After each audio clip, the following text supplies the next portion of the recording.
Welcome back to our channel. তো আজকের এই ভিডিওটা কিন্তু খুব স্পেশাল আমার কাছে, কারণ আমি রনকে বার্থডে সারপ্রাইজ দিয়েছি। আগের ভিডিওটা তোমরা দেখেছিলে, রনকে বার্থডে সারপ্রাইজ যেটা দিয়েছিলাম সেটা সবাই মিলে দিয়েছিলাম রাইট 12টার সময়। না, আমি 12টার সময় তখন বাড়ি ছিলাম না, সরি। যারা যারা আগের ভিডিওটা দেখেছো তারা জানো, বাইরে ছিলাম, তারপরে এসে বাড়িতে এসে সারপ্রাইজটা মানে রন পেয়েছে। তো আমি প্ল্যান যেটা করেছিলাম যে যেহেতু যেদিন রনের বার্থডে ছিল সেদিন আমরা সারপ্রাইজটা দিয়ে দিয়েছিলাম রাত্রেবেলাতেই। কিন্তু আমি নানু দাদা, মালি দাদা আর জয়দীপকে বলেছিলাম, দেখ আমরা তো 12টার সময় সারপ্রাইজটা দিয়েই দিয়েছি, তাহলে সারাদিনটা আমি চাই না বেকার কাটুক, সারাদিনটা আমরা আবারও আনন্দ করে কাটাতে চাই। কিন্তু যেই প্ল্যানটা আমি করেছিলাম, বাচ্চা মাথা তো ভালোভাবে বুদ্ধিগুলো বেরোয় না, হয়নি, সারাদিনটা বেকারই কেটেছিল। তো যাই হোক, বেশি ঘন কথা বলে ফেলছি। বার্থডে সারপ্রাইজটা আমি যেইভাবে প্ল্যান করেছিলাম সেইভাবে আমি কিছুই করতে পারিনি, কিন্তু ডেকোরেশনটা দেখে কিন্তু আমার মন ভরে গেছিলো একদম। বাড়িতে এসে ব্লগটা এডিট করার পরে তো পুরো মাথায় হাত হয়ে গেল, তার কারণ ওখানে কারেন্টের কোনো ব্যবস্থা ছিল না, তাই এই বটবট বটবট বটবট করে না জেনারেটর ওগুলো ইউজ করা হয়েছিল। তো সারা ব্লগে শুধু বটবট বটবট বটবট বটবট করেই যাচ্ছে, এবার কোনো কারোর কথা শোনা যাচ্ছে না। তাই আমি বাধ্য হয়ে ভয়েস ওভারটা ভয়েস ওভারটা দিতে বাধ্য হয়েছি। আমার মনে হচ্ছে ইন্ট্রোতে এত বকবক না করার চাইতে এই ব্লগের মধ্যেই তোমাদের সাথে শেয়ার করাটা ভালো হবে, যে কিভাবে কি প্ল্যান করেছিলাম আর কি দিয়ে কি হয়ে গেল। তো চলো ভিডিওটা শুরু করা যাক। ভিডিওটা এখান থেকেই শুরু করলাম। প্ল্যানটা করেছিলাম দামোদর নদীর পাড়ে, যেটা আমাদের সবার খুব প্রিয় একটা জায়গা। আমাদের বাড়ি থেকে এই জায়গাটা বেশি একটা দূরে না, মাত্র 10 মিনিটের রাস্তা। আর এই যে সুন্দর ডেকোরেশনটা তোমরা দেখতে পাচ্ছ, এটার প্ল্যান কিন্তু সম্পূর্ণ আমার ছিল। আর এমন একটা জায়গায় প্ল্যানটা করেছিলাম যেখানে কোনো জনবসতি নেই, মানে কোনো বাড়িঘর নেই, ফাঁকা একটা জায়গা, শুধু চারিদিকে তাকালে মাঠ আর মাঠ। কিন্তু আমাদের এই ডেকোরেশন যেটা দেখতে পাচ্ছ তোমরা, তার পেছনেই ছিল দামোদর নদী। সেই দামোদর নদীর পাড়েই কিন্তু আমরা এই আয়োজনটা করেছিলাম রনের জন্য, যেখানে রাত্রেবেলা কোনো মানুষ আসে না, শুধু আসে শেয়াল।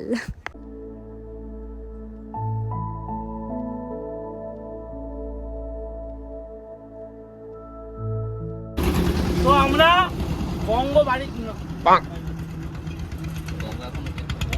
এখনো ঘুম দিয়ে ওঠেনি, তাই আমরা বঙ্গ ঘুম দিয়ে ওঠার আগে বাড়ি দিয়ে গাড়ি পার করে গাড়ি পুরো একদম লোড করে নিয়েছি, নিয়ে একদম পুরো বেরিয়ে ভিডিওটা স্টার্ট করলাম। ওদের উপরে যে দায়িত্বগুলো পড়েছিল সেই দায়িত্বগুলো কিন্তু ওরা খুব ভালোভাবে পালনও করেছিল, কিন্তু তার মধ্যে দিয়ে আর একটা দায়িত্ব আমি ওদেরকে দিয়েছিলাম, যে সেদিনের ব্লগের দায়িত্বটা তো দিয়েছি, কিন্তু ব্লগ এডিট করতে বসে হাসতে হাসতে পেট ব্যথা হয়ে গেছে। তোমরা হয়তো আইডিয়া করতেই পারছো, যেখানে নানু দাদা, জয়দীপ আর মালি দাদা রয়েছে সেখানে তো হাসির ফোয়ারা উঠবে। তো আমরা চলে এসেছি আমাদের লোকেশনে, আর এইখানেই হবে ডেকোরেশন, এইখানটায় ট্রেন কাটাবো, আর এই সামনেটা পুরো ডেকোরেশন হবে আজকে। তোমরা দেখো, তোমরা তো জায়গাটা দেখেছো, এই জায়গাটা পুরনো আমাদের কাছে, পুরনো হলেও আজকে জায়গাটা একদম নতুন করে সাজাবো আবার। চিন্তা ভাবনা যেমনটা রেখেছিলাম যে রাত্রেবেলা কেউ আর বাড়িতে ফিরবো না, সারা রাত আড্ডা মারবো, ওখানেই থাকবো, যার জন্য বাড়ি থেকে টেন্টও নিয়ে যাওয়া হয়েছিল। কিন্তু রাত্রে আর থাকা হয়নি, মানে বুঝতেই পারছো আমি একটা মেয়ে মানুষ, ওখানে ফাঁকা একটা জায়গা, আমার শাশুড়ি মা আমাকে ওখানে আর রাখেনি, কেউই থাকেনি। নানু দাদা, জয়দীপ আর কে জানি ছিল, যাই হোক আমরা মেয়ে মানুষটা কেউই থাকেনি, সবাই বাড়ি ফিরে চলে এসেছিলাম। আর এখানে একটা ঘটনা দেখো, দুইজনে মিলে নাকি ব্লগ করছে, তাও আবার পৃথিমণ্ডল চ্যানেলের জন্য। ওরা বাড়িতে ফিরতে পারেনি কাজের চাপে, তাই দামোদর নদীতেই ডুব দিয়েছে, মানে স্নান করতে গেছে। আর ওদিকে জয়দীপের গামছা খুলে দিয়েছে নানু দাদা, মানা যায়। যাই হোক, ওদের ব্লগ নাকি ওখানেই শেষ হয়ে গেছিলো, তারপরে ডিরেক্ট একদম সন্ধ্যা রাত্রেবেলা। আর এই যে সেই অভিশপ্ত জেনারেটর, যার জন্য আমাকে এই ভয়েস ওভারটা এখন দিতে হচ্ছে বসে বসে। তো এই ছিল আমার চোখ মারছে ও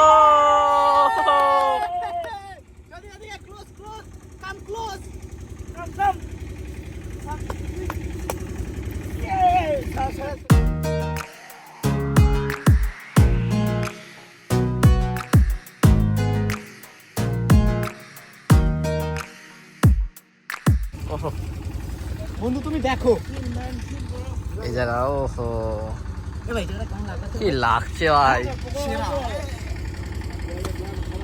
তো আমাদের সমস্ত ডেকোরেশন কমপ্লিট হয়ে গেছে, আর ওরা মনে হয় ওরা বেরিয়ে গেছে। আমাকে ফোন করেছিল, ওরা বাড়ির রাস্তায় আছে, বেরিয়ে গেছে। A few moments later. আমরা পৌঁছে গেছি আমাদের সেই জায়গায়, আর আমি তো জাস্ট দেখেই অবাক হয়ে গেছি যে এত সুন্দর হয়েছে ডেকোরেশনটা। আমি যেভাবে বলেছিলাম তার থেকেও বেশি সুন্দর হয়েছে। আর এদিকে দেখো রনও কিন্তু সত্যিই অবাক হয়ে গেছিলো যে এত সুন্দর একটা আয়োজন করেছে প্রীতি, আর আমি সারা দিন ধরে মন খারাপ করছিলাম। আর ও কিন্তু একদমই এই বছরের বার্থডেটা করতে চাইছিল না, কারণ ওর মধ্যে অনেক মন খারাপ রয়েছে, কারণ ও সব থেকে বেশি ভালোবাসে বাবান, তাতান, পাপানকে। আর ওরা এই বছর আমাদের কাছে নেই বলে আরও বেশি মন খারাপ হচ্ছিল আমাদের দুজনের। আর যেমন চিন্তা ভাবনাটা ছিল তার থেকেও বেশি আয়োজন হয়ে গেছে, এটাই দেখে আরো বেশি অবাক লাগছে যে সবাই যদি কাছে থাকতো আরো বেশি আনন্দ হতো। যাই হোক, রন অনেক খুশি হয়েছে, তাতেই আমি সন্তুষ্ট। আরও আমাকে না এখনো সেই ছোটই মনে করে, ভাবে কি যে প্রীতি এত কিছু নিজের হাতে করতে পারবে না। তো আমাকে বারবার বলছিল যে তুমি একা একা এত কিছু করতে পারলে, আর আমি ওকে বলছিলাম একদমই আমি নিজের হাতে এত কিছু করিনি, আমার শুধু জাস্ট আইডিয়াটুকুই ছিল আর কিছুই না। আর সবটুকু নানু দাদা, জয়দীপ আর হচ্ছে মালি দাদা আর সাথে ভোলা দাদা যে এই ডেকোরেশনটা নিজের হাতে তুলে নিয়েছিল সব দায়িত্ব। তো সবাইকে থ্যাংক ইউ সো মাচ এই দিনটা আমাদের এত সুন্দর করে তোলার জন্য। এত সুন্দর ডেকোরেশন হয়েছে না, মানে আমি ভাবিনি যে এত সুন্দর হবে। আমি পাঠিয়েছিলাম তাই না, একটু যে এরকম করে দেবে। এই সাইডে আলোটা ফেলো না, এই সাইডে দেখিয়ে দেখো, বসো বসো।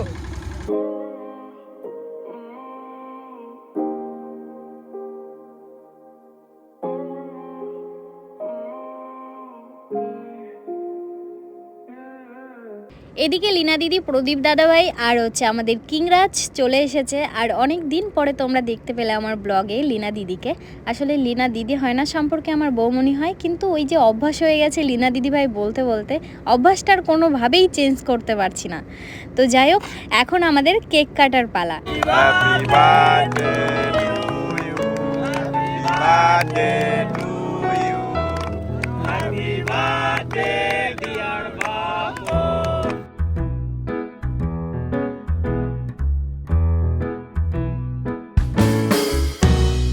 Happy birthday to you. Happy birthday to you. Happy birthday, happy birthday, happy birthday to you. আমার যে তোমার জন্য গিফট আছে বলে, আবার গিফটের কি দরকার আছে? গিফট দিলে থ্যাংক ইউ বলতে হয়। তুমি তো একটু সরে এসো, এদিকে সরে এসো, এদিকে সরে এসো। এই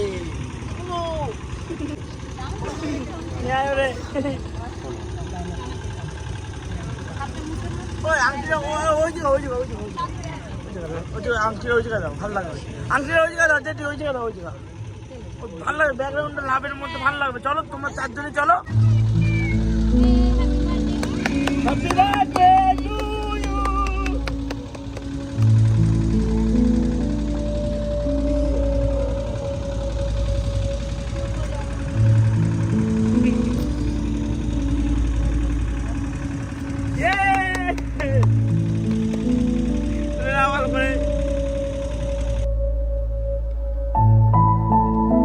তো এখন আমাদের পকোড়া পরিবেশন চলছে। এই দিদাকে দাও, দিদা সুন্দর একটু টাকাও, দিদা ওই দিদা একটু টাকাও। বাবা দিদা চিবাই দেবো নাকি?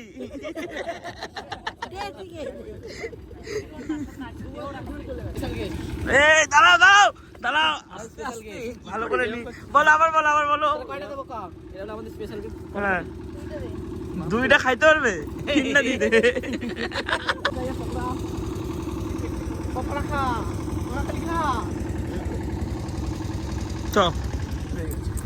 থালাটা কেমন সাজিয়েছি? খুব সুন্দর আমার লাগছে। থালাটা কেমন সাজিয়েছি? তোমার তাহলে কি সাজিয়েছো?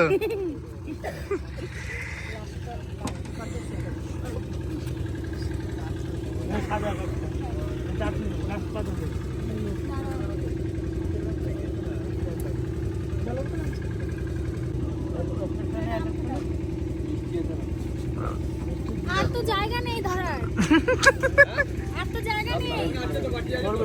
না না, টেবিলে জায়গা নেই। আরো বাটি আছে, এই তো এখানে দাও না, এই 13টা বাটি। খাবার আমাদের এত বেশি হয়ে গেছে যে আমাদের টেবিল ছোট হয়ে গেছে, তো টেবিলটা আমরা চেঞ্জ করে নিলাম। আর এই প্রথমবার রনের জন্য আমরা এরকম আয়োজনটা করেছি। আমার খুব ইচ্ছা ছিল রনের জন্মদিনে রনকে টেবিল ভর্তি খাবার দিয়ে সাজিয়ে দেবো, রন সেইগুলো খাবে। আর প্রতি বছর কিন্তু মা নিজের হাতে রনের পছন্দের খাবার রান্না করে রনকে খাওয়ায়। এই বছরও কিন্তু মা একদম মিস করেনি, মা বাড়ি থেকে পায়েস, রন যা যা ভালো খায় সেগুলো কিন্তু মা রান্না করে এখানে নিয়ে এসেছিল। আর সেটাই মা আর আমি দুজনে মিলে টেবিলটা সুন্দর করে সাজিয়ে দিয়েছি, তোমরা দেখতেই পারছো। তারপরে রনকে সেটা আমরা খেতে দিয়েছি। আর রন তো একা খাবেই না, সবার সাথে বসে খাবে। আমরা বারবার বলছি এটা তোমার জন্য একটু স্পেশাল, না ও সবার সাথেই খাবে। রন কিন্তু একা পুরোটা খাবার একদমই খেতে পারেনি, সবাইকে নিয়েই ও খাবারটা খেয়েছিল। আর আমি তারপরে ব্লগটাও কন্টিনিউ করতে পারিনি। আর রন এত লজ্জা পাচ্ছিল কেন জানি না, এইভাবে খেতে দিয়েছি, ওর নাকি অন্যরকম লাগছে তাই বলছে বারে। আইলাম কি জন্মদিনে এইটুখানি স্পেশাল তোমার জন্য করাই যায়। তো ভীষণ খুশি হয়েছিল। আর ও খুশি মানে আমরাও খুশি, কারণ ওর হাসি মুখটা দেখার জন্যই কিন্তু আমরা সবাই মিলে আজকের এই আয়োজনটা করেছিলাম। খাওয়া দাওয়ার পরে দেখা হচ্ছে, সেই কেমন একটা বাচ্চা বাচ্চা লাগছে। মালিকে দাও। আরে তোমরা কি খাচ্ছ মালিক? ভাত খাচ্ছি। মাছটা কারা তোমরা? ওটা বঙ্গর মাছ। ওরা দুজন দুটো মিলে বসছে। ও এইখানে বেগুনি মাটন পিস মাটন। আমাদের খাওয়া দাওয়া শেষ মানে এবার ফাটিয়ে ডান্স হবে। তো নাচতেও আমরা শুরু করে দিয়েছি। এরপরে আমার কাছে কোনো ক্লিপ নেই। এখানে কিছুক্ষণ থাকার পরে আমরা সবাই মিলে আবার বাড়িতে চলে গেছিলাম। আর এইখানে টেন্টের মধ্যে নানু দাদা, মালি দাদা আর কয়েকজন ছিল বোধহয়। তো চলো আজকের ভিডিওটা এই পর্যন্তই। তোমাদের কেমন লাগলো? এই প্রথমবার কিন্তু আমি এতটা টাইম ধরে ভয়েস ওভারটা দিচ্ছি। তো যাই হোক, সবাই ভালো থেকো, দেখা হবে নেক্সট ভিডিওতে।